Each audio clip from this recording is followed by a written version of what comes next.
Welcome to Rants TV. Hi guys, nandito po tayo ngayon sa Industrial Valley in Marikina City. Please samahan niyo po ako mag-update dito sa ongoing construction ng flood control project dito sa kahabaan ng Marikina River. Ito po yung update natin today, April 28, 2026.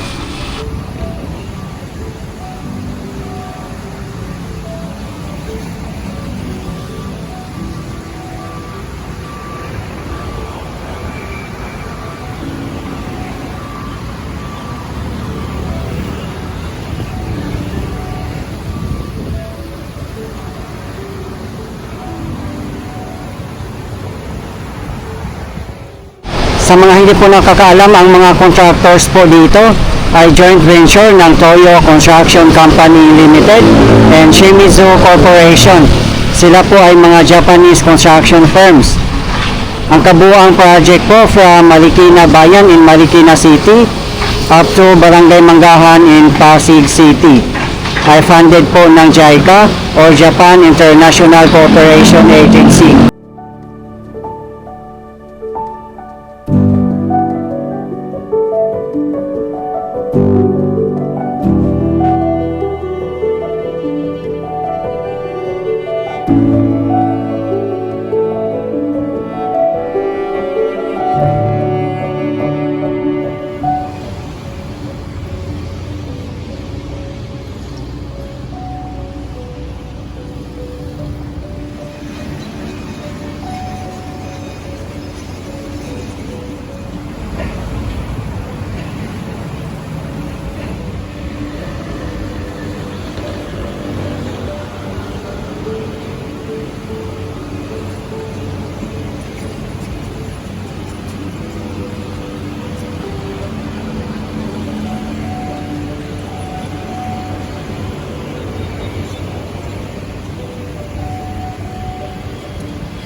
Punta din po tayo doon guys sa tapat natin na tulay.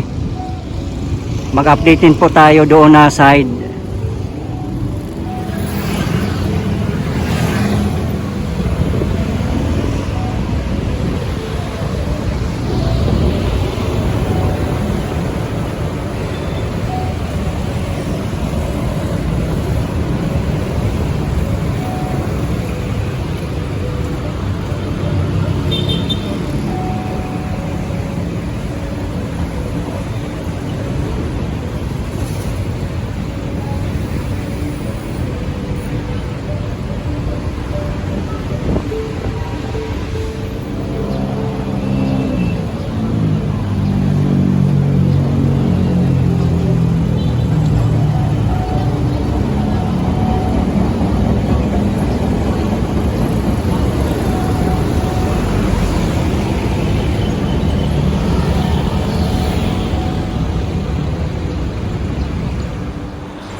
Dito na po tayo guys sa Marcos Bridge along Marcos Highway, Marikina City. Kung didiretsuhin po natin to ay papuntang Cainta, Antipolo, Binangonan, Taytay at iba pang mga lugar.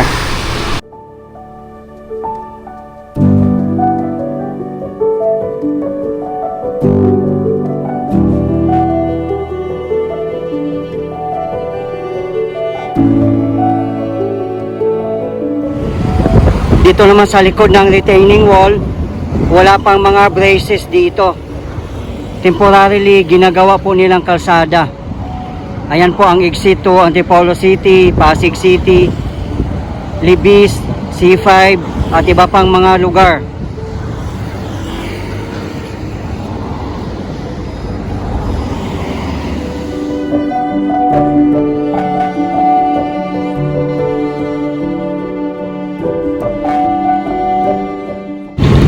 Ayan po yung magiging river walk.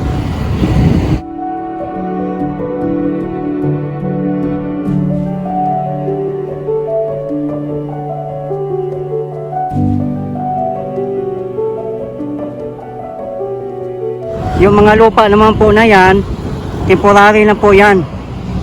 Ginagawa po kasi nila ng yard at kalsada.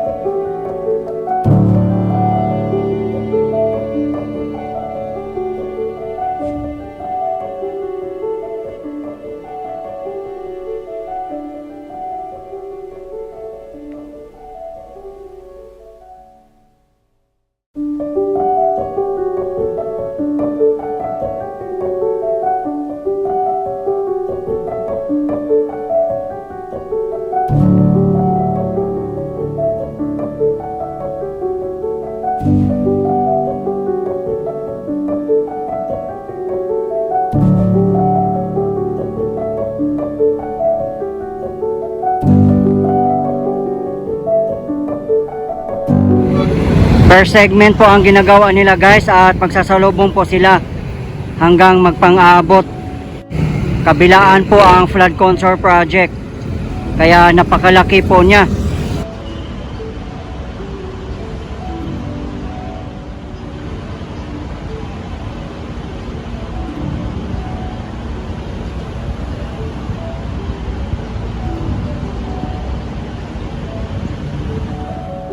Napakaswerte po ng taga Marikina City, Quezon City, and Pasig City kasi napakaganda po ang kanilang flood control project.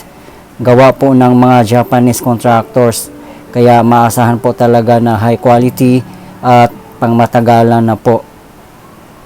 Kudos po sa national government sa napakagandang project dito sa kahabaan ng Marikina River.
Nasa 5 meters din po ang taas ng flood control dito.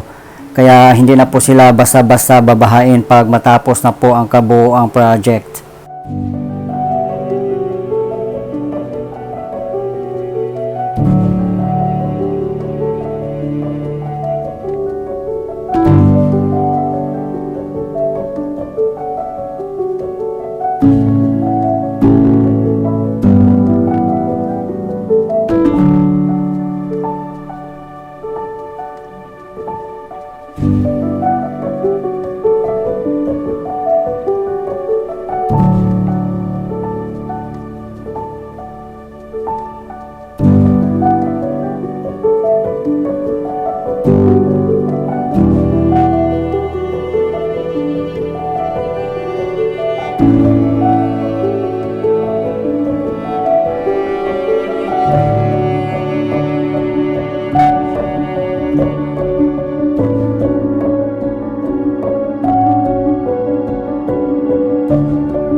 po ang Industrial Valley.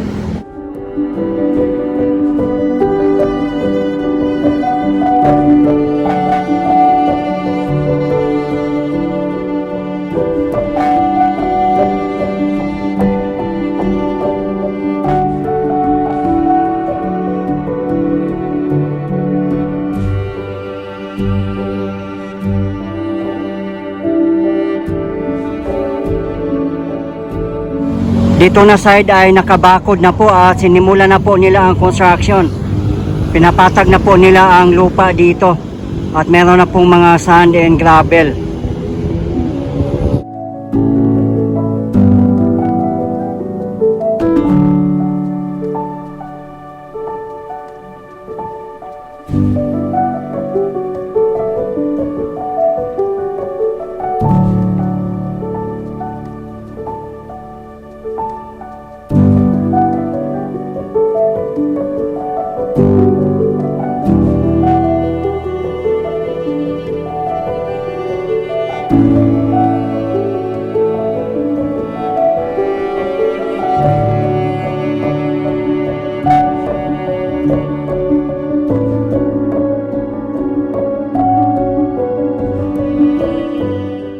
Pagbaba po nito ay C5 Road na po, papuntang Eastwood at iba pang mga lugar.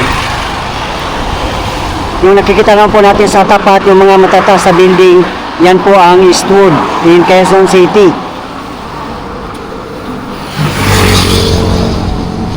Pagbaba naman po natin dito ay Marcos Highway, Marikina City. Ayun na po sa tapat natin ang SM City, Marikina. At yan naman po ang Marcos Bridge.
Dito na po tayo guys sa Riverbank Center.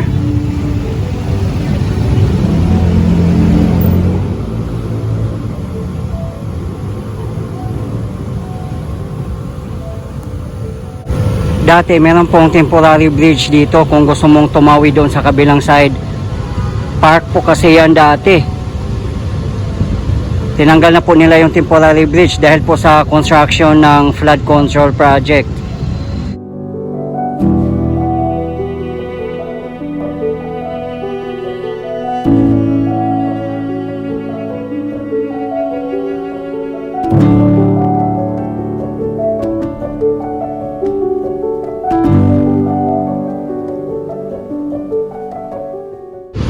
Baka in future magkakaroon po siguro dito ng footbridge, yung permanent na po,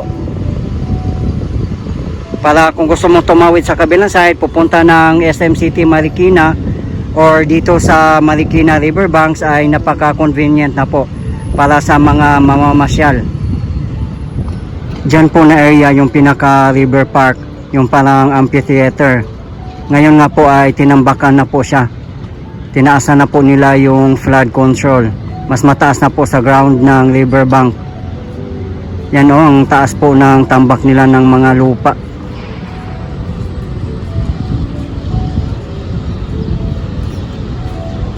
Yung mga perya po dyan ay wala na po, kaya malinis na. Ang flood control naman po dito ay hindi lang po ito pambaha, kundi pasyalan na rin po natin. Magkakaroon po ito ng river park, esplanade, bike lanes at iba pa.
Napanood nyo naman po guys sa ating mga updates ang progress, kaya taon pa po talaga ang bibilangin bago po makumpleto.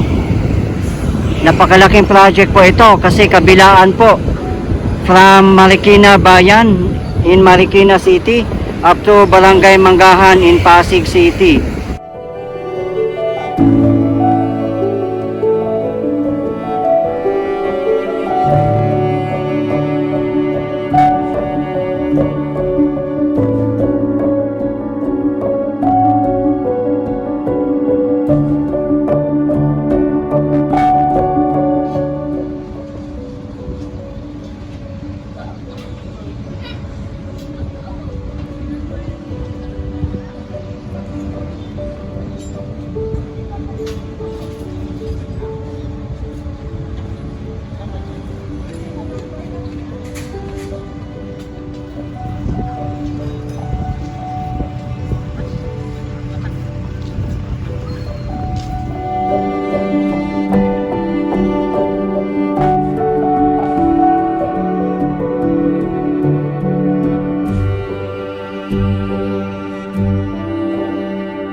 Sa mga hindi po nakakaalam, ang Marikina River ay nanggagaling po ito sa kabundukan ng Sierra Madre. Doon po sa taas natin. Nadadaanan po ang mga lugar ng San Mateo, Rizal, Marikina City, Quezon City, Pasig City, at iba pang mga lugar. Marami nga po nagsasabi sa mga comments sa mga videos natin na kalbo na raw po ang kabundukan ng Sierra Madre at iba pang mga kabundukan. Nasisira po sa quarrying. Nakakalbo po dahil sa quarrying at iba pa. Kaya nagkaroon na po ng soil erosion. The moment na umulan, ang mga lupa ay napupunta po dito sa mga ilog. Kaya bumababaw po siya. And good thing naman po ay meron pong regular dredging dito sa Marikina Bayan. As well as dito sa ibang mga segment.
Okay guys, ito po yung latest update natin ngayon dito sa ongoing construction ng flood control project dito sa kahabaan ng Marikina River as of today, April 28, 2026. Maraming salamat po sa patuloy na suporta at panonood ng aking mga videos.